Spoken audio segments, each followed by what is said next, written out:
ውድ የዩቲዩብ ቻናሌ ተከታታዮች እንኳን ወደ ቻናሌ በደህና መጣችሁ። ስሜ ተሾመ አጥሬ ይባላል። ይህ ቻናል መልቲቲዩብ ቻናል ይባላል። በመልቲቲዩብ ቻናሌ የተለያዩ የትምህርታዊ መረጃዎችን ማለትም በስራ ዘመኔ በትምህርት ዘመኔ ያገኘኋቸውን የቀሰምኳቸውን እውቀቶች ለእናንተ አጋራችኋለሁ። ይጠቅማል ብዬ ያሰብኳቸውን መረጃዎች በሙሉ ለእናንተ አጋራችኋለሁ። በሌላ ቻናሌ በአንደኛው ቻናሌ ሙሉ በሙሉ በእንግሊዝኛ ያቀረብኳቸውን ትምህርታዊ የቱቶሪያል መረጃዎችን በአማርኛ ቨርዥን በዚህኛው ቻናል ላይ አጋራችኋለሁ። በአንደኛው ቻናሌ የአውቶሞቲቭ የስራ ልምዴን በእንግሊዝኛ ያቀረብኳቸው ሲሆን በዚህኛው ቻናል ደግሞ በአማርኛ ቨርዥን አቀርባለሁ።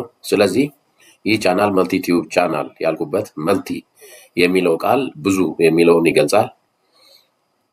በሌላ በኩል እኔ ራሴ የዩቲዩብ ቻናሎቼን ኤዲት የማደርግባቸው ወይም ሪከርድ የማደርግባቸው የሪከርዲንግ እና የኤዲቲንግ ሶፍትዌሮችን አጠቃቀማቸውን በቀጥታ ከራሴ ልምድ አንጻር እንዴት መጠቀም እንደሚቻል አጋራችኋለሁ።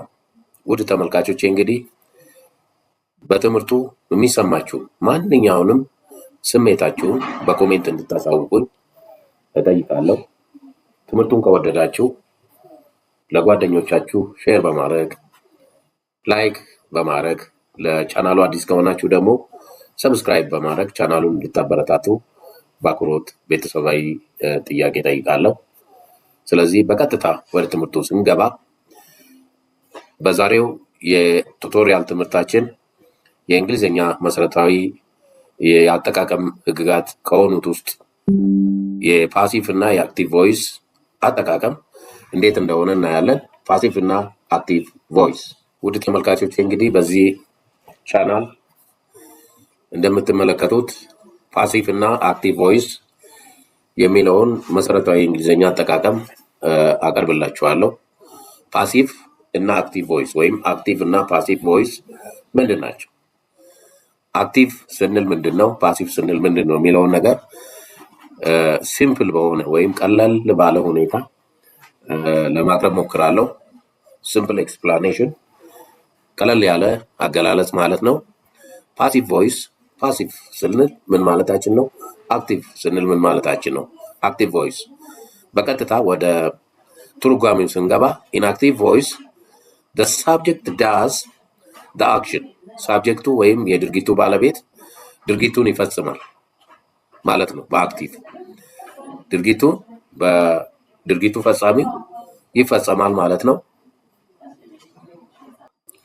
so active voice in active voice the subject does the action ሳብጀክቱ ወይም የድርጊቱ ባለቤት ድርጊቱን ይፈጽማል ነው የሚለው። እዚህ እንደምትመለከቱት ስትራክቸሩ ወይም አፈጣጠሩ የአረፍተ ነገሩ አገነባብ ሳብጀክት ፕላስ ቨርብ ፕላስ ኦብጀክት።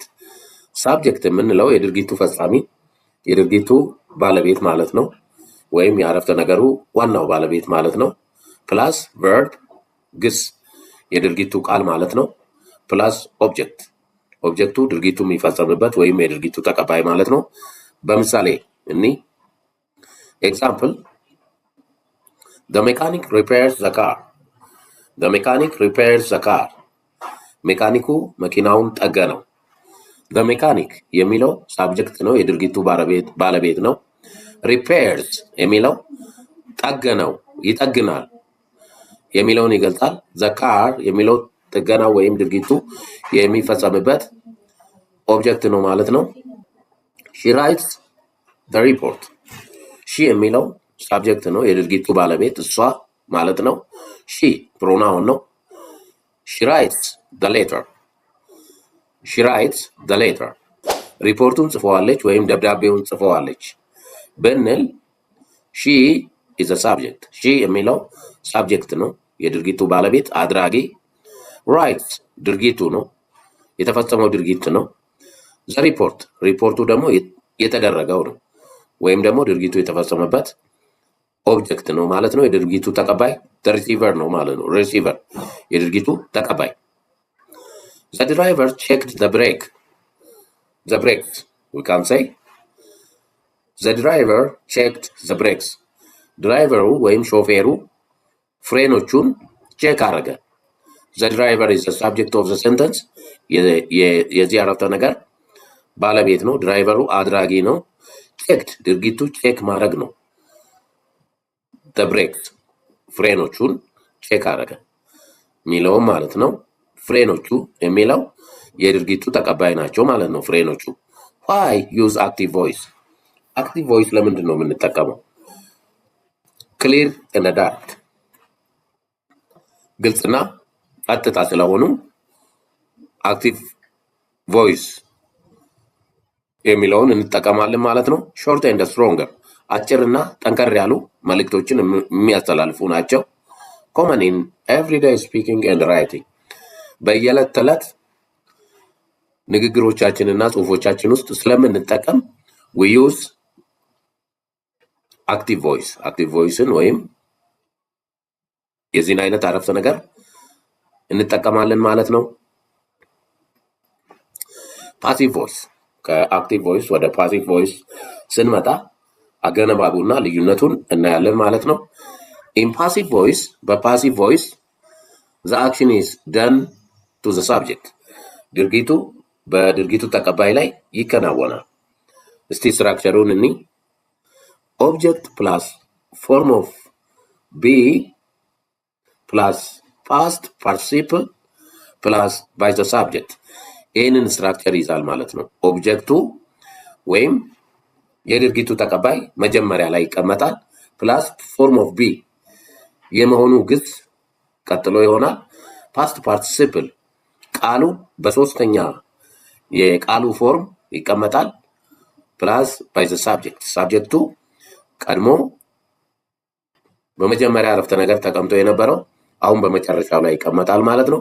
ሌታስ ሲ እስቲ እንየው ኤግዛምፕል the car is repaired by the mechanic ቅድም ነበር ያልነው the mechanic repaired the car ነበር ያልነው።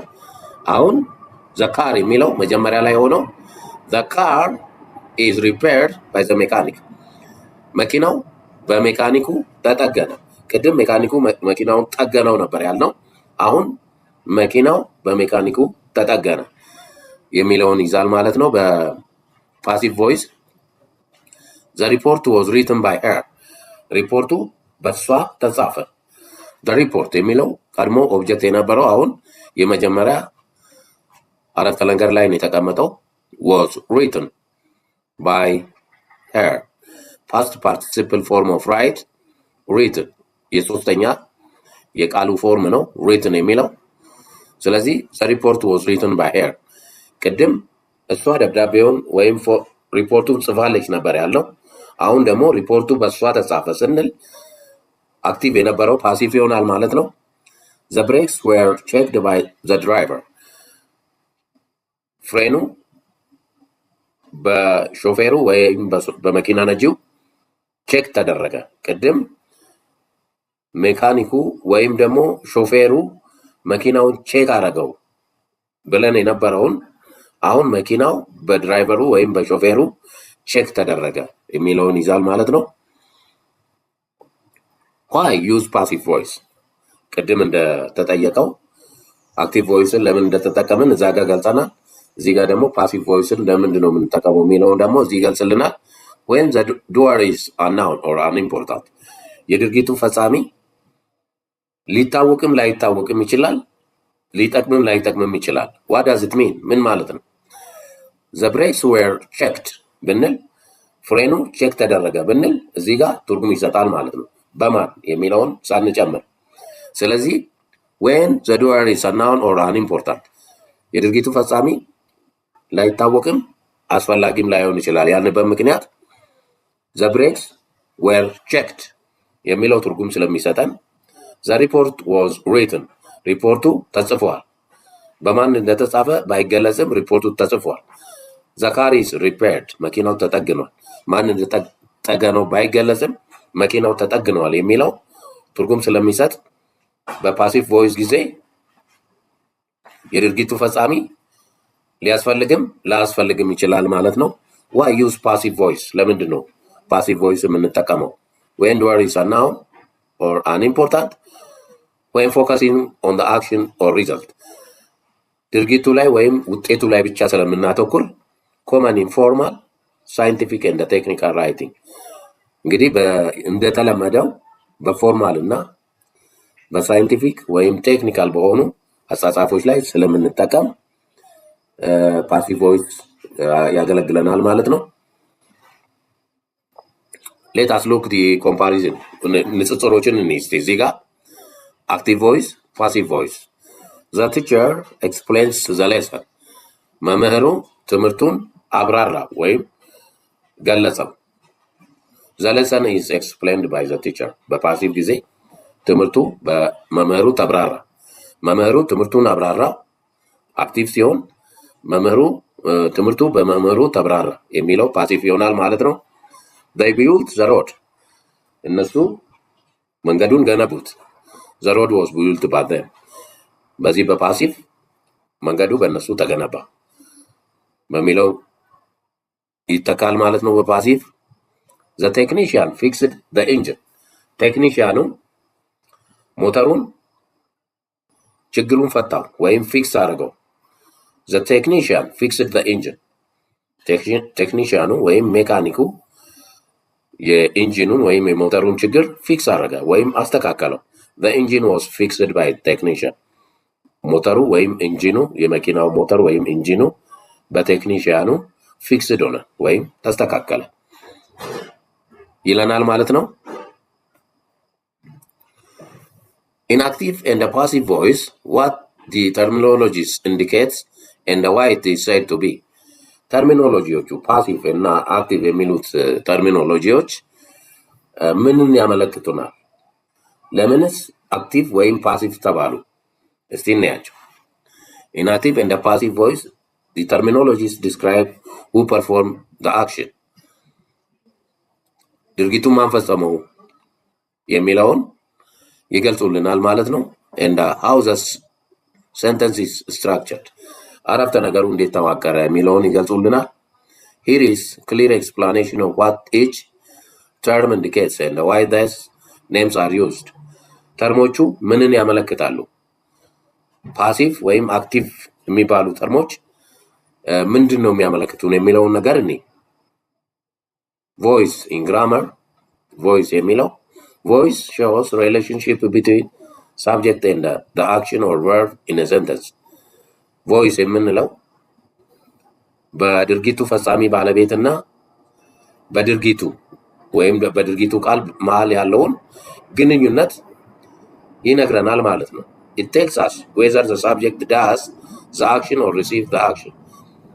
የድርጊቱ ባለቤት ድርጊቱን ስለመፈጸሙ ወይም ስለመቀበሉ ይገልጹልናል ማለት ነው። ለምሳሌ the mechanic fixed the engine ስንል ሜካኒኩ ሞተሩን ፊክስ ማድረጉ ማስተካከሉ፣ ሞተሩ ደግሞ በሜካኒኩ ፊክስ መደረጉ እንደዚህ ነገሮችን ያብራሩልናል ማለት ነው።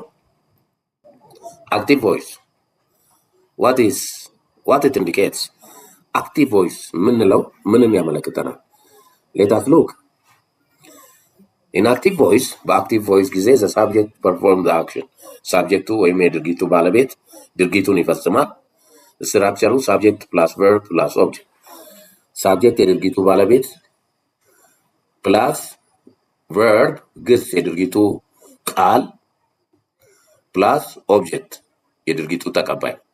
ስትራክቸሩ በዚህ መልክ ይቀመጣል። ምሳሌ the mechanic repaired the car ሜካኒኩ መኪናውን ጠገነው።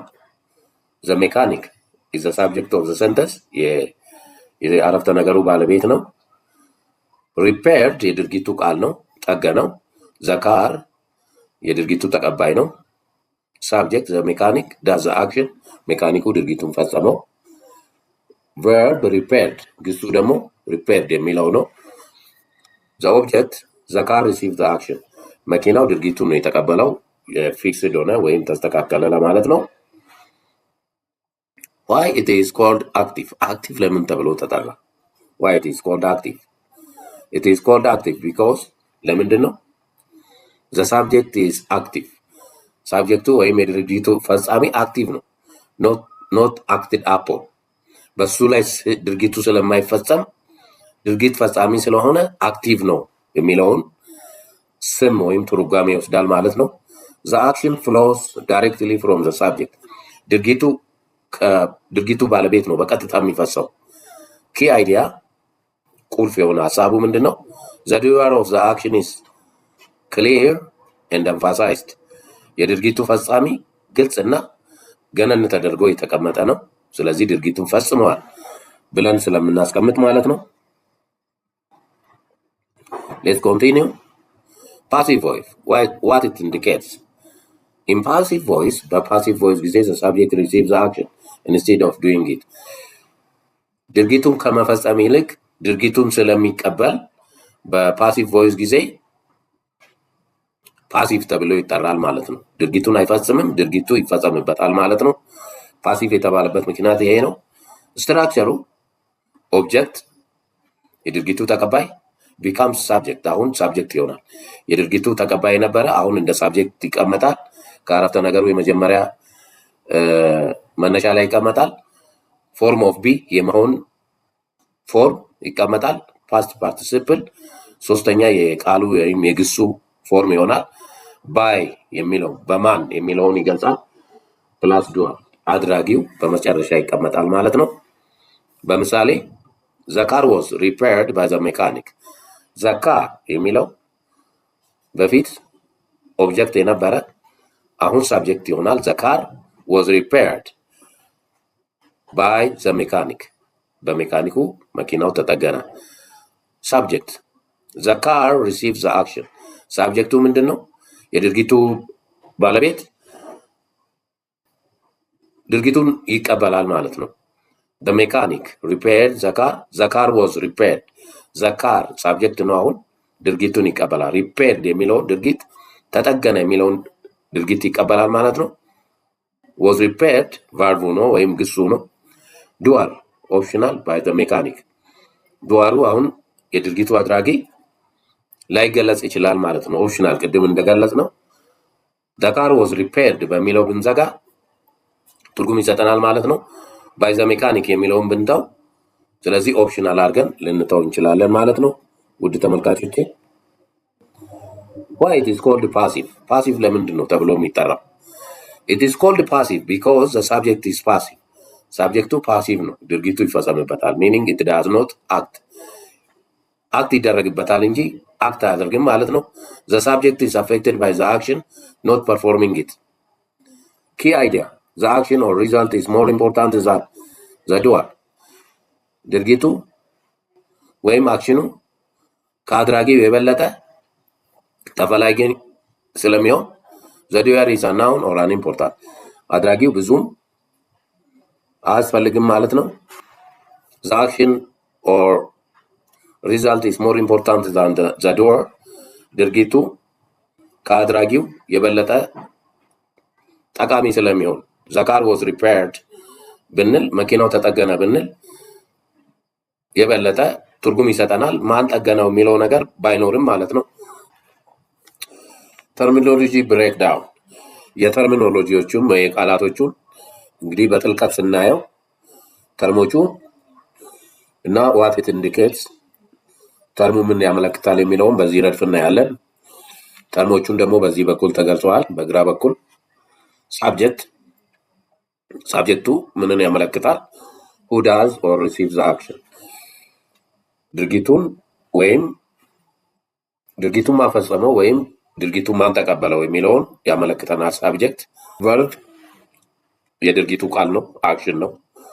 አክሽን ምን አክሽን ተፈጸመ፣ ምን ድርጊት ተፈጸመ የሚለውን ያሳየናል። ቨርቡ ግስ ነው። ኦብጀክት እዚህ ጋር ኦብጀክት አለ። ኦብጀክት የድርጊቱ ተቀባይ ነው። who what receives the action in active voice ድርጊቱን ማን ተቀበለ የሚለውን ይነግረናል። ኦብጀክት ፓስት ፓርቲሲፕል በፓሲቭ ቮይስ ጊዜ የግሱ ፎርም ሶስተኛ ወገን ይሆናል ማለት ነው። ሪፔር የሚለው ሪፔርድ ይሆናል ማለት ነው። ራይት የሚለው ሪትን ይሆናል። ኦክሲለሪ ቨርብ ቢ ሄልፕ ፎርም ዘ ፓሲቭ ቮይስ ፓሲቭ ቮይስን ፎርም ወይም ያዋቅርናል ማለት ነው። ኤጀንት ባይ ፕላስ ፍሬዝ ባይ ሁም ቀጥሎ ያሉ ባይ ካልን በኋላ ያሉትን ባይ ዘ ሜካኒክ ባይ ሄር የሚሉትን ይገልጽልናል ማለት ነው። ይሄ በፓሲቭ ቮይስ ላይ የምናገኘው ነው። ዘ ዱዌር ኦፍ ዘ አክሽን ኢዝ ኢን ፓሲቭ ቮይስ የድርጊቱ ፈጻሚ በፓሲቭ ቮይስ ጊዜ ይቀመጣል ማለት ነው። ዋይ ቦዝ ቮይስ ኤግዚስት ሁለቱ ቮይሶች አክቲቭ እና ፓሲቭ ለምንድን ነው ኤግዚስት የሚያደርጉት? ለምን መኖር አስፈለጋቸው? ክላሪቲ በአክቲቭ ጊዜ አክቲቭ መኖር የተፈለገበት ምክንያት ክላሪቲ ግልጸኝነት አለው። ዳይሬክትነት ቀጥተኝነት አለው። ስትሮንግ ራይቲንግ ጠንከር ያለ መልእክት አለው። ኢምፓሲቭ ቮይስ ፎከስ ኦን ሪዘልትስ በውጤቱ ላይ ነው የሚያተኩረው። ፓሲቭ ፎርማሊቲ ፎርማሊቲ እንዲሟላ የአረፍተ ነገሩ ከተሟላ ትርጉም ይሰጣል። ወይን ዘ ዱዌር ኢዝ ናውን የድርጊቱ ፈጻሚ ባይኖርም ማለት ነው። ኤግዛምፕል አክቲቭ ሳይንቲስትስ ዲስከቨርድ ዘ ኤረር ሳይንቲስቶቹ ስህተቶችን ዲስከቨር አረጉ ወይም ስህተቶቹን አገኙ። ሳይንቲስትስ የሚል ሳብጀክት ነው፣ ባለቤት ነው። ዲስከቨርድ አገኙ የድርጊቱ ቃል ነው። ዘ ኤረር ምን አገኙ? ስህተት። ዘ ኤረር ኢዝ ዘ ኦብጀክት ኦፍ ዘ ሰንተንስ። ዲስ ኢዝ አክቲቭ ቮይስ። ኢምፓሲቭ ወደ ፓሲቭ ስንቀይረው ዘ ኤረር ዋዝ ዲስከቨርድ ስህተቱ ተገኘ። በማን ተገኘ የሚለውንም ባያስፈልግም ትርጉም ይሰጣል ማለት ነው። ስለዚህ በፓሲቭ ቮይስ ጊዜ ዘ ዱዌር ኦፍ ዘ አክሽን ኢዝ አንኢምፖርታንት ኦር ኢንሲግኒፊካንት ብዙም አያስፈልግም ለማለት ነው። ሶ ዘ ኤረር ዋዝ ዲስከቨርድ ብለን ፉል ስቶፕ ብናረግ ኤረሩ ተገኝቷል። ኖ ኒድ ኦፍ who discovered the error. In short, active voice subject acts subjecቱ የድርጊቱ ባለቤት አክት ያደርጋል ወይም ያደርጋል። In passive voice subject is acted upon በፓሲቭ ቮይስ ጊዜ ሳብጀክቱ ወይም ድርጊቱ ባለቤት ድርጊቱ ይፈጸምበታል። They are named based on whether the subject is active or passive in the action በአክሽኑ ወይም በድርጊቱ ውስጥ ተቀባይ ስለመሆናቸው ወይም ድርጊቱን ፈጻሚ ስለመሆናቸው በዛ መልኩ የተመሰረቱ ስለሆነ አክቲቭ እና ፓሲቭ ቮይስ ተብሎ ተጠርተዋል። ስለዚህ የፓሲቭ ቮይስ እና የአክቲቭ ቮይስ የአረፍተ ነገር አገነባብ ያየናቸው ይመስሉ ነበር። ውድ ተመልካቾቼ በዚህ ቪዲዮ የተመለከትነው በአክቲቭ እና በፓሲቭ ቮይስ መካከል ያሉትን ልዩነቶች እና አንድነቶች አገነባቦች እና ትርጉማቸውን ሲሆን በቪዲዮ ውስጥ ቴንስን በተመለከተ ስላላተኮርንበት ምናልባት በቴንስ አካባቢ ያሉትን ሁኔታዎች ግምት ውስጥ ያላስገባን መሆኑን ከወዲሁ ልጠቁም እወዳለሁ። ለምሳሌ ዘ ሜካኒክ ቼክድ ዘ ብሬክ የሚለው ሜካኒኩ ፍሬኑን ቼክ አደረገ የሚለውን ትርጓሜ ሲሰጥ ዘ ሜካኒክ ቼክስ ዘ ብሬክ ብሎ ቢጽፍ ኖሮ ሜካኒኩ ፍሬኑን ቼክ ያደርጋል። ፕሬዘንት ፎርም ኦፍ ዘ ሴንተንስ የነባራዊ ሁኔታ እና የኃላፊ ሁኔታዎችን የሚገልጹ አረፍተ ነገሮች ናቸው። እንደዚህ አይነት ዲቴይል የሆኑ እይታዎችን ያልተመለከትን መሆኑን ከወዲሁ ግንዛቤ እንድትወስዱ እጠቁማለሁ። ቴንክ ዩ ቬሪ ማች ስላዳመጣችሁኝ አመሰግናለሁ። በትምህርቱ ከተደሰታችሁ ላይክ፣ ሼር እንድታደርጉና ለቻናሉ አዲስ ከሆናችሁ ሰብስክራይብ በማድረግ ቻናሉን እንድታበረታቱ ጠይቃለሁ።